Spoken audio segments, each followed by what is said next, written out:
Hi friends, అందరూ ఎలా ఉన్నారండి? మేమైతే బాగున్నాం. మీరు కూడా బాగుండాలని కోరుకుంటున్నాను. ముందుగా ఈ సంవత్సరం టెట్, డిఎస్సి రాస్తున్న వాళ్ళందరికీ ఆల్ ద బెస్ట్ అండి. అందరూ బాగా రాయాలి. మంచి మార్క్స్ రావాలని కోరుకుంటున్నాను. అందరూ బాగా చదవండి. మార్క్స్ అనేవి ఖచ్చితంగా అందరికీ బాగా వస్తాయి. మెయిన్ భయపడకండి.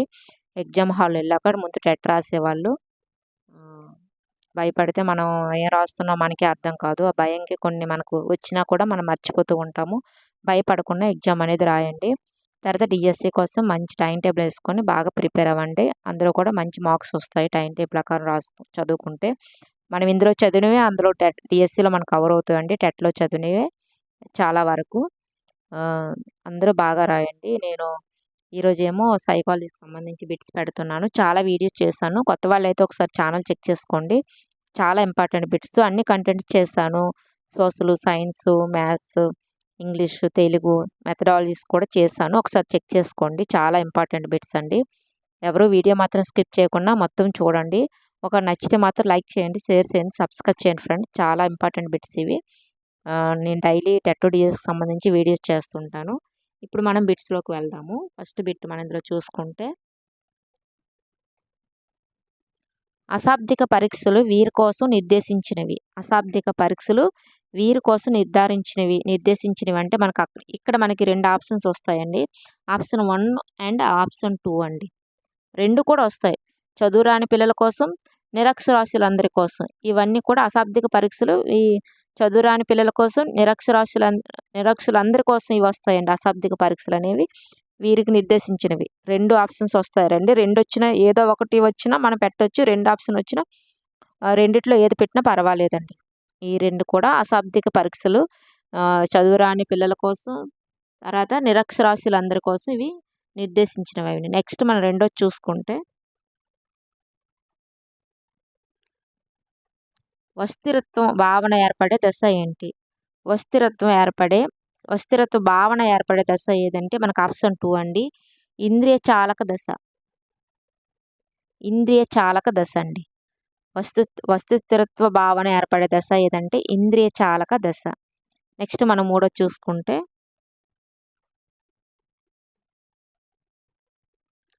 క్రింది వాణిలో పెరుగుదల లక్షణము కానిది. క్రింది వాణిలో పెరుగుదల లక్షణము కానిది అన్నాడండి. మనకి ఇక్కడ ఆప్షన్ 4 అండి. ఇది సమగ్రమైనది. ఇది లక్షణం కానిది అన్నాడు చూడండి. పెరుగుదలకు లక్షణము కానిది అన్నాడు. ఏంటి? ఇది సమగ్రమైనది అనేది పెరుగుదల లక్షణము కానిదండి. మిగతావన్నీ కూడా ఇది పరిమాణాత్మకమైనది, ఇది వికాసంలో ఒక భాగము, ఇది జీవితాంతం కొనసాగదు. ఇవన్నీ పెరుగుదల లక్షణము అండి. ఇది లక్షణము కానిది ఏంటండి? పెరుగుదల లక్షణము కానిది అంటిది. ఇది సమగ్రమైనది, పెరుగుదల యొక్క లక్షణము కానిది. నెక్స్ట్ 4వది మనం చూసుకుంటే,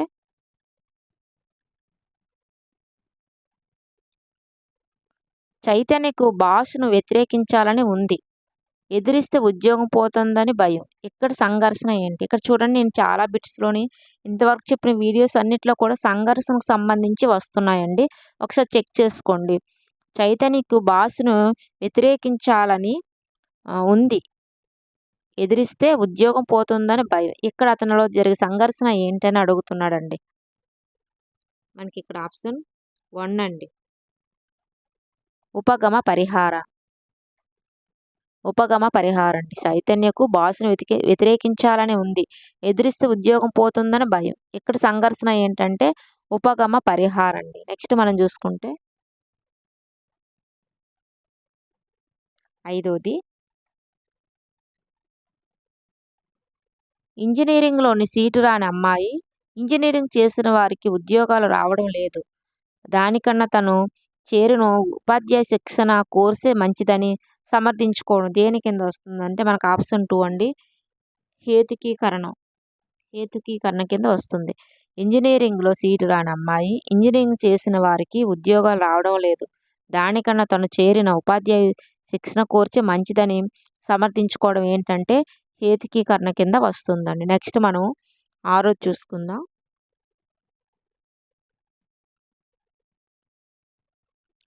ఒక పిల్లవాడు తన తల్లిదండ్రుల నుంచి మంచి గాత్రాన్ని పొంది దానికి శిక్షణ ప్రోత్సాహం తోడవడం వల్ల మంచి గాయకుడయ్యాడు. ఇందులో ఇమిడి ఉన్న వికాస సూత్రం ఏంటి అని అడుగుతున్నాడండి. మనకు ఆప్షన్ 1 అండి. వికాసం ఒక చర్య. వికాసం ఒక పరస్పర చర్య అండి. ఒక పిల్లవాడు తన తల్లిదండ్రుల నుంచి మంచి గాత్రాన్ని పొంది దానికి శిక్షణ ప్రోత్సాహం తోడవడం వల్ల మంచి గాయకుడయ్యాడు. ఇందులో ఇమిడి ఉన్న వికాస సూత్రం ఏంటంటే వికాసం ఒక పరస్పర చర్య అండి. నెక్స్ట్ మనం చూసుకుంటే వీడియో కానీ నచ్చితే లైక్ చేయండి, షేర్ చేయండి, సబ్స్క్రైబ్ చేయండి ఫ్రెండ్స్. నెక్స్ట్ మనం 7వదండి. ఒక అబ్బాయి బాగా చదివి మంచి మార్కులు తెచ్చుకోవాలనుకున్నాడు. తగినంత ప్రజ్ఞ లేకపోవడం వల్ల అనుకున్నది సాధించలేకపోయాడు. ఈ పిల్లవాడు ఎదుర్కొన్న ఆటంకం ఏంటని అడుగుతున్నాడండి. మనకి ఆప్షన్ 2 మానసికమైనది. ఒక అబ్బాయి బాగా చదివి మంచి మార్కులు తెచ్చుకోవాలనుకున్నాడు. తగినంత ప్రజ్ఞ లేకపోవడం వల్ల అనుకున్నది సాధించలేకపోయాడు. ఈ పిల్లవాడు ఎదుర్కొన్న ఆటంకం ఏంటంటే మానసికమైనదండి. నెక్స్ట్ మనకి 8వది మూర్తిమత్వాన్ని ప్రభావితం చేసే సాంఘిక సాంస్కృతిక కారకాలకు సంబంధించిన అంశం. మూర్తిమత్వాన్ని ప్రభావితం చేసే సాంఘిక సాంస్కృతిక కారకాలకు సంబంధించని అంశం అండి. సంబంధించిన కాదు, సంబంధించని అంశం. మనకి ఇక్కడ ఆప్షన్ 4 అండి. శరీరంలోని అంతఃస్రావి గ్రంథులు. మూర్తిమత్వాన్ని ప్రభావితం చేసే సాంఘిక సాంస్కృతిక కారకాలకు సంబంధించని అంశం ఏంటంటే శరీరంలోని అంతఃస్రావి గ్రంథులండి. నెక్స్ట్ మనం 9వది ఈ వికాస్ దశలో రమ్య తన శరీరంలో వస్తున్న మార్పుల వల్ల తీవ్రమైన మానసిక ఒత్తిడికి గురవుతుంది. మనకి ఆప్షన్ 3 అండి. పూర్వ కౌమార దశ వస్తుందండి ఇది. ఈ వికాస దశలో పూర్వ కౌమార దశలో రమ్య తన శరీరంలో వస్తున్న మార్పుల వల్ల తీవ్రమైన మానసిక ఒత్తిడికి గురవుతుందండి. పూర్వ కౌమార దశ మనకు ఆప్షన్ 3 అనేది ఇక్కడ కరెక్ట్ అవుతుంది. నెక్స్ట్ మనకి 10వది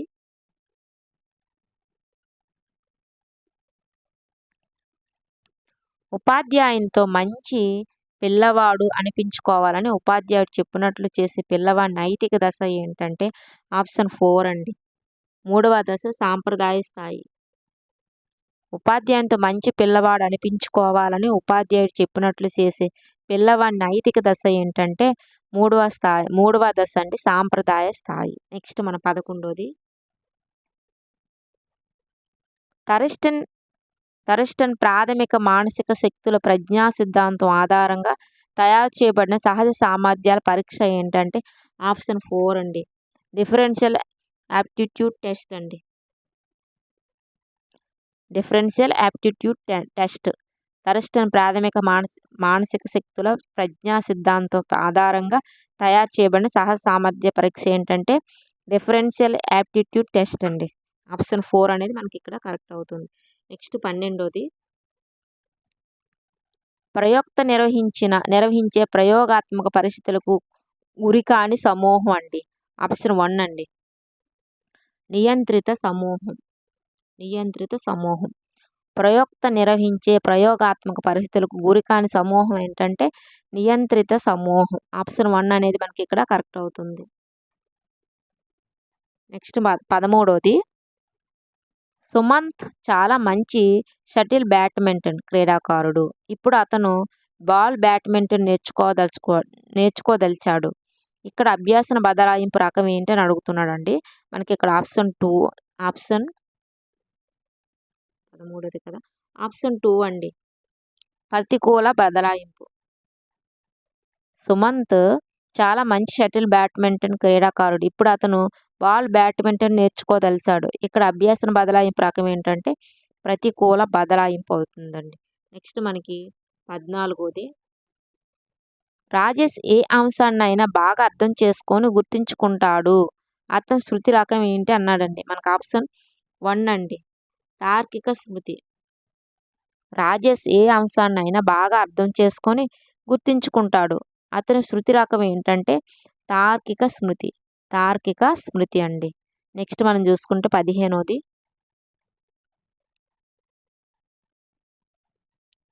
ద్వంద్వ సంస్కర్గుల పద్ధతిలో శృతిని మాపనం చేసేటప్పుడు ఉపయోగించే జంట పదానికి ఉదాహరణ. ద్వంద్వ సంస్కర్గుల పద్ధతిలో స్మృతిని మాపనం చేసేటప్పుడు ఉపయోగించే జంట పదానికి ఉదాహరణ ఏంటన్నాడంటే మనకు ఆప్షన్ 2 అండి. బాల్ టక్, BALLTUX అండి, బాల్ టక్స్. నెక్స్ట్ మన 16ది,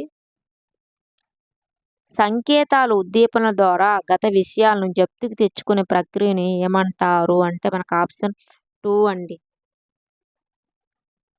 రిడెంటిగ్రేటివ్ స్మృతి.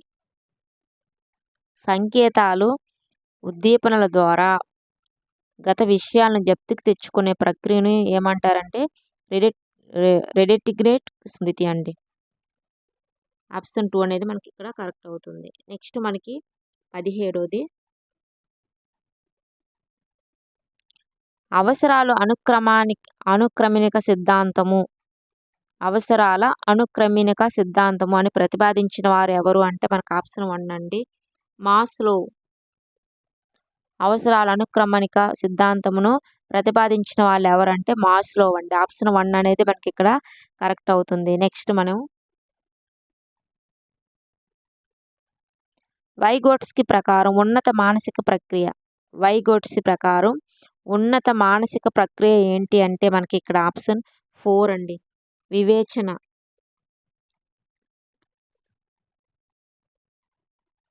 వైగోట్స్కి ప్రకారం ఉన్నత మానసిక ప్రక్రియ ఏంటంటే వివేచన అండి. ఆప్షన్ 4 అనేది మనకి ఇక్కడ కరెక్ట్ అవుతుంది. నెక్స్ట్ మనం 19ది చూసుకుంటే, అనుకరణ అభ్యాసన 2 రకాల మానసిక ప్రక్రియల ద్వారా జరుగుతుందని బండూరు అభిప్రాయపడ్డారు. అవి ఏమిటి అంటే మనకు ఆప్షన్ 1 అండి, తదాత్మీకరణ, అంతర్లీకరణ. తదాత్మీకరణ, అంతర్లీకరణ ఏంటవి? అనుకరణ అభ్యాసన 2 రకాల మానసిక ప్రక్రియల ద్వారా జరుగుతుందని బండూరు అభిప్రాయపడ్డారు. అవి ఏంటంటే తదాత్మీకరణ, అంతర్లీకరణ అండి. నెక్స్ట్ మనకు 20ది,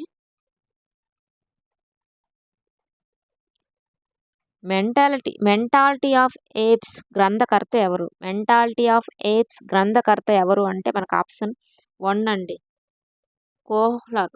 కోహ్లర్ అండి. మెంటాలిటీ ఆఫ్ యాప్స్ గ్రంథకర్త ఎవరంటే కోహ్లర్. నెక్స్ట్ మనం చూసుకుంటే 21ది, ఒక ఉపాధ్యాయుడు అంటే భయం ఏర్పడిన విద్యార్థి ఆ ఉపాధ్యాయుని చూసిన అతను ఉపయోగించే వస్తువులు చూసిన భయపడుతుంటాడు. దీనికి కారణం ఏంటంటే ఆప్షన్ 4 అండి, ఉన్నత క్రమ నిబంధన. ఉన్నత క్రమ నిబంధన. ఒక ఉపాధ్యాయుడు అంటే భయం ఏర్పడిన విద్యార్థి ఆ ఉపాధ్యాయుని చూసిన అతను ఉపయోగించే వస్తువులు చూసిన భయపడుతుంటాడు. దీనికి కారణం ఏంటంటే ఉన్నత క్రమ నిబంధన. నెక్స్ట్ మనకి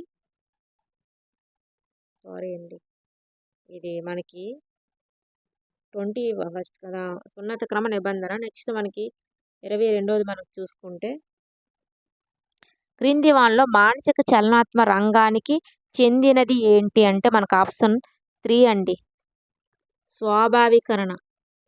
ఈ స్వాభావీకరణ అనేది మానసిక చలనాత్మక రంగానికి చెందినదండి. స్వాభావీకరణ అనేది మానసిక చలనాత్మక రంగానికి చెందినది. నెక్స్ట్ మనం చూసుకుంటే 23ది, త్వరణం వీరికి చెందిన విద్యా కార్యక్రమం. త్వరణం వీరికి చెందిన విద్యా కార్యక్రమం అంటే మనకి ఇక్కడ ఆప్షన్, త్వరణం అనేది వీరికి చెందిన విద్యా కార్యక్రమం అంటే మనకు ఆప్షన్ 2 అండి, ప్రతిభావంతులైన పిల్లలు. త్వరణం వీరికి చెందిన విద్యా కార్యక్రమం ఏంటంటే మనకి ప్రతిభావంతులైన పిల్లలకు సంబంధించినది. నెక్స్ట్ మనం చూసుకుంటే 24th, సహయోగ లేదా సహచర్య సహకార అభ్యాసానికి సంబంధించి సరికాని ప్రవచనం ఏంటి అన్నాడండి. మనకి ఇక్కడ ఆప్షన్ 4 అండి, ఉన్నత క్రమ ఆలోచన నైపుణ్యాలకు మరియు జ్ఞానానికి అవకాశం ఉండదు. ఇది సరికాని ప్రవచనం అండి. చూడండి, సహయోగ లేదా సహచర్య సహకార అభ్యాసనానికి సంబంధించి సరికాని ప్రవచనం ఏంటంటే ఉన్నత క్రమ ఆలోచన నైపుణ్యాలకు మరియు జ్ఞానానికి అవకాశం ఉండదు. ఇవన్నీ కూడా మిగతా ఉన్నాయి కదండి, ఇవన్నీ కూడా సరైన ప్రవచనాలండి. ఏంటి? విద్యార్థుల మధ్య అనుభవాలు పంచుకోబడతాయి, విద్యార్థుల మధ్య సంబంధాలు వృద్ధి చెందుతాయి, ఆలోచనలు పంచుకోబడి పరిణితి లభిస్తుంది. ఇవన్నీ కూడా సహకార అభ్యసనానికి సంబంధించిన ప్రవచనం. ఇది ఫోర్త్ మాత్రం సరికాని ప్రవచనం అండి. నెక్స్ట్ మనం చూసుకుంటే 25th క్రింది వాణిలో పాఠశాలను సమాజంలోకి తీసుకొని వెళ్ళే కార్యక్రమం ఏంటంటే ఆప్షన్ 4 అండి. గ్రామంలో పాఠశాలచే స్వచ్ఛ భారత్ నిర్వహణ. క్రింది వానిలో పాఠశాలను సమాజంలోకి తీసుకొని వెళ్ళే కార్యక్రమం ఏంటంటే గ్రామంలో పాఠశాలచే స్వచ్ఛ భారత్ నిర్వహణ. నెక్స్ట్ మనం చూసుకుంటే 26దండి. బ్రూనర్ బోధనా సిద్ధాంతంలోని పేర్కొనబడిన అంశం ఏదంటే ఆప్షన్ 2 అండి, విశ్లేషణ. బ్రూనర్ బోధనా పద్ధతిలోని పేర్కొనబడిన అంశం ఏంటంటే విశ్లేషణ అండి. విశ్లేషణ. బ్రూనర్ బోధన పద్ధతిలోని సిద్ధాంతంలోని పేర్కొనబడిన అంశం ఏదంటే విశ్లేషణ. నెక్స్ట్ మనం చూసుకుంటే 27ది. పీరియడ్ 11 నందు మైండ్ మ్యాపింగ్ ప్రక్రియ ఉద్దేశం ఏంటి? పీరియడ్ 11 నందు మైండ్ మ్యాపింగ్ ప్రక్రియ ఉద్దేశం ఏంటి అని మనకి ఇక్కడ అడుగుతున్నాడండి. మనకు ఆప్షన్ 3 అండి, పూర్వజ్ఞాన పరిశీలన. పీరియడ్ 11 నందు మైండ్ మ్యాపింగ్ ప్రక్రియ ఉద్దేశం ఏంటంటే పూర్వజ్ఞాన పరిశీలన. నెక్స్ట్ మనకి 28ది. ఛాత్రోపాధ్యాయులతో నేరుగా సంబంధం కలిగి ఉండని వనరు ఏది? ఛాత్రోపాధ్యాయులతో నేరుగా సంబంధం కలిగి ఉండని వనరు ఏదంటే మనకు ఆప్షన్ 1 అండి, వృత్యంత్ర శిక్షణ. ఛాత్రోపాధ్యాయులతో నేరుగా సంబంధం కలిగి ఉండని వనరు ఏదంటే వృత్యంత్ర శిక్షణ.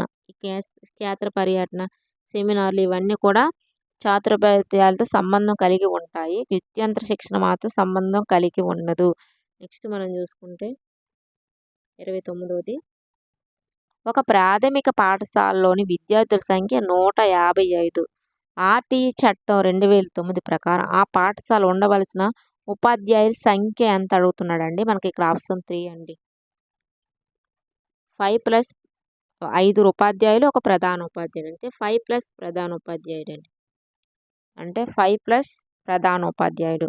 5+ అంటే ఒక 5 టీచర్లు, ఒక ప్రధాన ఉపాధ్యాయుడు. ఒక ప్రాథమిక పాఠశాల విద్యార్థుల సంఖ్య 155. ఆర్టీఈ చట్టం 2009 ప్రకారం అయితే ఆ పాఠశాల ఉండవలసిన ఉపాధ్యాయుల సంఖ్య ఎంత అంటే 5 ఉపాధ్యాయులు, ఒక హెచ్ఎం ఉంటారండి. మనకు ఆప్షన్ 3 అనేది మనకి ఇక్కడ కరెక్ట్ అవుతుంది. నెక్స్ట్ మనం చూసుకుంటే నిర్మాణాత్మక మదింపునందు లఘు పరీక్షలకు కేటాయించిన భారత్వం ఏంటి? నిర్మాణాత్మక మదింపునందు లఘు పరీక్షకు కేటాయించిన భారత్వం ఎంత అంటే మనకి ఇక్కడ ఆప్షన్ 1 అండి, 40%. నిర్మాణాత్మక మదింపునందు లఘు పరీక్షకు కేటాయించిన భారత్వం 40% అండి. ఇవి ఈరోజు బిట్స్ అండి, చాలా ఇంపార్టెంట్ బిట్స్. ముందు కొత్త వాళ్ళైతే ఒకసారి ముందు వీడియోస్ ఒకసారి చెక్ చేసుకోండి. చాలా ఇంపార్టెంట్ బిట్స్ చెప్పడం జరిగింది. ఖచ్చితంగా మీకు నచ్చుతాయి. అందరూ బాగా చదువుకోండి. మరొక వీడియోతో మళ్ళీ కలుసుకుందామండి. ఓకే, బాయ్ అండి, టేక్ కేర్.